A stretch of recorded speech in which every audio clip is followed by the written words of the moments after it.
Salam damai sejahtera di dalam nama Tuhan Yesus yang memberkati saudara dan saya. Saat ini saya ingin bersaksi tentang Tuhan memberikan berkat yang mustahil buat saya. Saudara, pada waktu saya melayani Tuhan dan usia saya jatuh 45 tahun dan saya saat ini berusia 70 tahun. Waktu itu usia saya 45 tahun. Saya tiba-tiba merasa jenuh melayani, saudara. Tiap hari saya melayani, saya jenuh. Dan saya membutuhkan waktu untuk istirahat. Tiba-tiba saya berpikir, alangkah indahnya. Seumpama saya mempunyai rumah di kampung untuk beristirahat. Ya, bahasa kerennya kira-kira punya villa lah, begitu saudaraku ya. Tempat yang sejuk. Dan saya ingin ada tempat saya beristirahat, saya bisa pelihara ikan, dan kalau tanah itu luas bisa saya tanami dengan pohon-pohon buah yang menghasilkan, ya saudaraku. Lalu itu menjadi pergumulan saya dan saya berpikir, iya enak juga ya. Tapi bagaimana wong saya itu hidup hanya dengan iman. Bahkan saya kalau diundang tidak pernah ngarani harus dibayar berapa. Karena saya ingat akan firman Tuhan di dalam Matius pasal 10 yang berkata kamu sudah diberi dengan cuma-cuma, kamu juga harus memberi dengan cuma-cuma. Artinya Tuhan sudah memberikan saya segala sesuatu dengan cuma-cuma. Dan Tuhan tidak menuntut balas. Dia berikan kepada saya Roh Kudus-Nya untuk menolong, membimbing, menghibur. Ya, Dia berikan saya hikmat, pengertian akan pengenalan firman Tuhan yang begitu dalam, luas, lebar, tak terselami itu. Dia berikan rasa damai di hati, sukacita, ketenangan.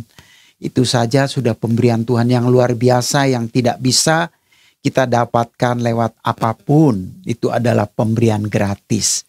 Nah, Tuhan ingin kita yang sudah diberikan hal seperti itu juga menjadi berkat tanpa harus mengharapkan berkat gitu saudaraku. Jadi saya hidup hanya dengan iman. Lalu saya berpikir, kalau saya membeli villa kira-kira harganya berapa ya? Apa saya mampu setiap hari saya melayani, persembahan yang diberikan ya cukup-cukup lah. Nah saudaraku, lalu itu menjadi pergumulan saya. Saya dan istri dan anak-anak itu biasanya kalau pagi mengadakan mesbah doa. Untuk doa bersama, saling mendoakan, lalu kita sarapan. Nah saudara, pergumulan itu ada di hati saya.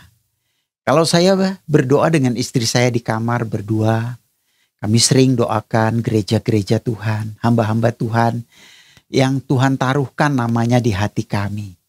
Nah saudaraku, sejak saat itu ada tambahan doa.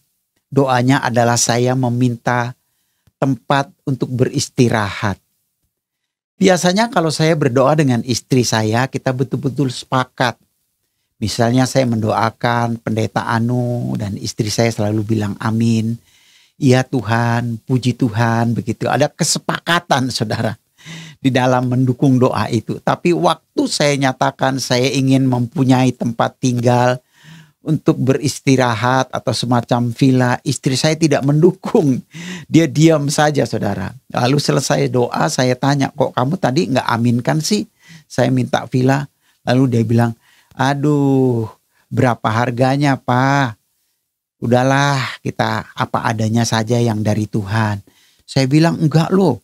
Firman Tuhan berkata kalau kamu di dalam aku di dalam kamu, mintalah apa saja. Jadi syaratnya kita hidup di dalam Tuhan, Tuhan ada di dalam kita gitu. Maka kita boleh meminta. Namun biarlah kehendak Tuhan yang jadi. Ya kita minta villa masa nggak bisa sih, ya boleh aja, perkara nanti dikasih atau tidak dikasih terserah Tuhan saja. Karena Tuhan tahu yang terbaik. Nah saudaraku, lalu saya juga berusaha untuk mengumpulkan uang, menabung saudara.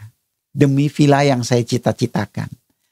Dan pada waktu itu tabungan saya sudah terkumpul 5 juta. Waktu saya berdoa satu kali, kok ada satu suara di hati saya, ya sudah, ini saatnya kamu mencari tempat yang kamu rindukan. Nah, saya merindukan satu tempat yang ya tanahnya ada di pinggir sungai yang jernih berbatu-batu, supaya saya bisa membuat kolam ikan, ya idealis lah begitu saudaraku. Lalu ketika suara itu berkumandang di hati saya mulai mencari. Saya bawa mobil ke daerah Parung, terus arah ke Bogor. Saya cari, ada nggak orang jual tanah di pinggir sebuah sungai yang jernih. Ternyata saya tidak dapatkan. Akhirnya saya pergi ke puncak, saudaraku. Ya, di puncak banyak villa. Barangkali ada villa yang bisa saya beli, meskipun nyicil, saudaraku.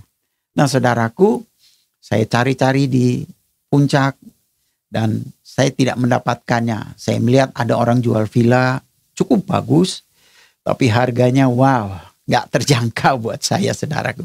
Dan tidak di pinggir sungai, tidak di pinggir kali, begitu saudaraku. Akhirnya saya kembali ke Jakarta. Macetnya minta ampun. Membuat saya pulangnya sampai malam baru sampai Jakarta, saudara.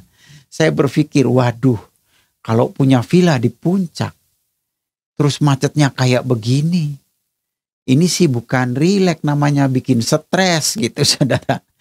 Nah, sudahlah. Akhirnya saya tidak cari lagi. Tapi satu kali Tuhan kasih saya mimpi, saudaraku. Mimpinya begini.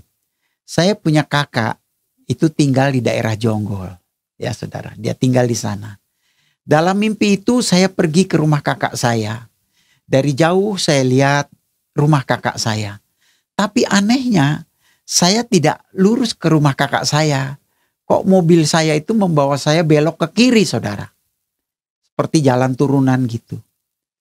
Dan saya pikir, cuma bunga tidur gitu. Esoknya saya mimpi-mimpi yang sama, saudaraku.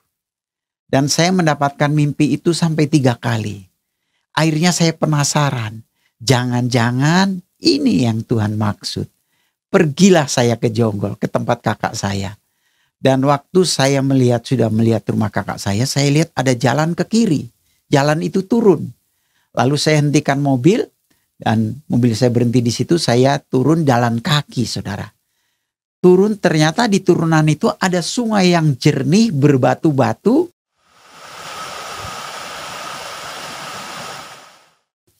Dan di pinggir sungai itu ada tanah. Di mana tertulis tanah ini dijual. Wow, saya kaget, saudara. Langsung saya lihat, ini mungkin yang Tuhan kasih.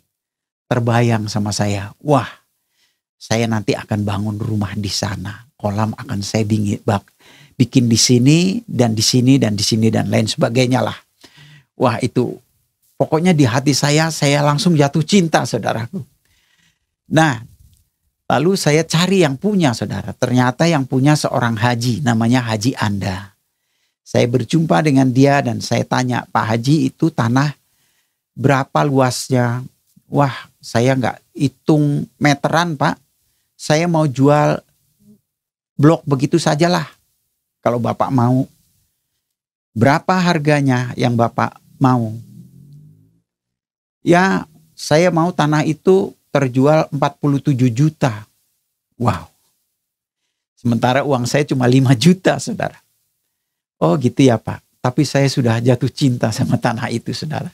Lokasi yang saya rindukan betul-betul ada di tempat itu. Nah, kemudian saya pulang. Besoknya malam saya doakan, Tuhan, saya cuma punya uang 5 juta. Besok saya mau ketemu sama Haji Anda. Saya mau bilang begini, Tuhan. Pak Haji, saya setuju tanahnya. 47 juta ya. Iya Pak, nggak kurang lagi katanya. Baik Pak, saya mau kasih DP 5 juta. Oh gitu ya, boleh aja. Terus pembayarannya gimana? Ya saya akan cicil. Nyicilnya berapa kali? 2 kali, 3 kali? Enggak Pak, begini Pak. Saya kasih DP 5 juta. Nyicilnya ya nanti kalau saya ada uang, saya langsung kasih Bapak. Entah saya dapat 3 juta, entah dapat 5 juta, entah dapat 2 juta. Kok begitu nyicilnya? Iya, jadi berapa kali dong? Ya nggak tentulah Pak, ya manusia itu kan rezeki di tangan Tuhan. Kan Bapak percaya adanya Tuhan. Iya sih, tapi kan itu nggak umum nyicil kayak begitu. Saya bilang ya siapa tahu Pak, minggu depan saya dapat 50 juta, saya langsung lunasin Pak semuanya. Jadi gimana kalau Bapak kasih, saya kasih ini DP-nya 5 juta. Kalau Bapak nggak mau, ya sudah berarti nggak jadi. Dia bilang begini, ya sudah Pak, bolehlah katanya. Tapi benar ya Pak, janji. Pokoknya Bapak harus lunasi. Baik Pak, saya kasih 5 juta bikin kwitansi tanda terima. Lalu saya pulang saudara. Wow, kurangnya 42 juta. Dari mana saya dapatkan? Sementara saya kalau melayani cuma dapat 200 ribu, 300 ribu. Kadang-kadang ada jemaat yang tiba-tiba ingin memberikan persembahan kasih, dapat 2 juta, dikasih 3 juta begitu. Wah senang sekali saudaraku. Nah mudah-mudahan ada hal yang seperti itu. Nah saudara, saya melayani tetap biasa saja, dapat 300 ribu, dapat 500 ribu, dapat 250 ribu, saya terima semuanya dengan hati senang. Apa yang terjadi? 10 hari kemudian saya mendapatkan telepon dari Amerika. Saya diminta untuk melayani di Los Angeles dan juga di New York. Lalu dia bilang gini, Bapak mau bersedia melayani di sini? Ya saya maulah Pak gitu. Ya kalau Bapak mau nanti kami kirim tiket. Tapi tolong Pak, ya usahakan visanya. Bapak ngurus di kedutaan Amerika, juga pasportnya. Baik. Kebetulan di samping rumah saya itu ada pengusaha pembuatan paspor. Jadi tetangga persis di samping rumah saya. Lalu saya tanya bikin paspor gimana? Besok saya bantu Pak, kita ke imigrasi sama-sama. Saya bayar nilainya sesuai dengan yang dia inginkan. Lalu saya mendapatkan paspor. Nah setelah itu harus ngurus visa ke kedutaan Amerika. Pergilah saya ke sana, hati saya bergumul. Aduh bagaimana ini saya kalau ditanya-tanya pakai bahasa Inggris. Wong bahasa Inggris saya nggak jelas begini. Lebih banyak bahasa Tarzannya daripada bahasa Inggrisnya. Nah saya nekat pergi ke sana saudaraku. Yang pertama dia tanya, Bapak tujuannya ke Amerika mau ngapain? Melayani saya bilang. Oh Bapak pendeta saya bilang. Iya gitu. Lalu apa yang terjadi saudara? Itu permohonan visa saya. Langsung dia buatin, dia ceplok, cap. Semuanya beres dalam waktu yang singkat saya dapat visa. Wah saya senang. Saya pulang. Saya telepon orangnya, Pak, saya sudah dapatkan visa dan paspor. Baik Pak Jun, kami kirim tiket pulang pergi. Wah, pergilah saya ke Amerika, saudaraku. Sampai saya di Los Angeles, saya melayani 2 gereja Indonesia di Los Angeles. Dan mereka kasih saya PK. Dan PK-nya nggak lebih seperti yang di Indonesia juga. Cuman dia lebih dikit lah. Kalau di Indonesia dapat 500, di sana saya cuma dapat 1 juta sekali khotbah. Setelah itu saya dibawa ke New York lagi. Di New York saya harus melayani 3 gereja. Nah yang aneh itu gereja yang terakhir mereka buatnya tidak di sebuah gedung gereja. Tapi mereka buatnya di sebuah gedung pertemuan yang mereka sewa. Dan jemaatnya penuh sesak ya, orang Indonesia semua. Dan apa yang terjadi saudara, selesai saya melayani, kami berdiri di pintu untuk bersalaman semua sama jemaat. Saya pakai jas gitu. Dan apa yang terjadi itu semua jemaat memberi amplop kepada saya, dimasukkan ke kantong saya saudara. Sampai kembung begini seperti orang sunatan. Jadi di kantong jas saya ini banyak amplop saudara. Wah ya saya bersyukur. Puji Tuhan. Lalu saya pulang, saya tidak hitung, saya masukin ke dalam tas jinjing saya, lalu saya pulang ke Jakarta.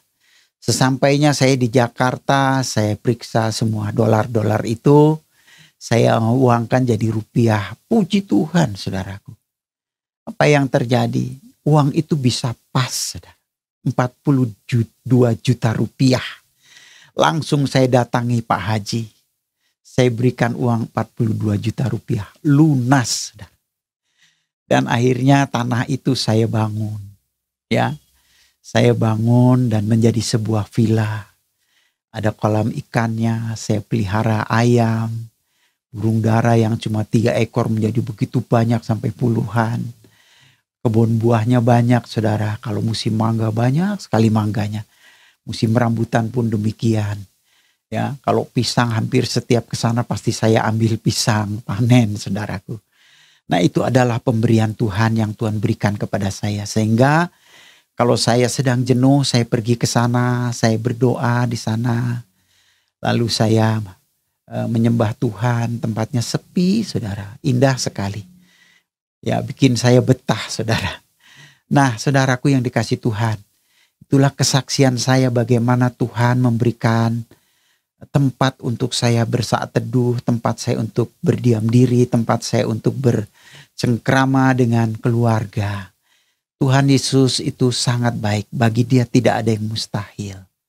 Pokoknya yang penting kita taat. Dan apa yang menjadi kebutuhan kita, Tuhan berkenan menerimanya, maka Dia akan menjawab. Dan Dia akan memberikan apa yang menjadi kerinduan hati kita. Demikian kesaksian saya. Tuhan Yesus memberkati kita semua. Haleluya. Amin.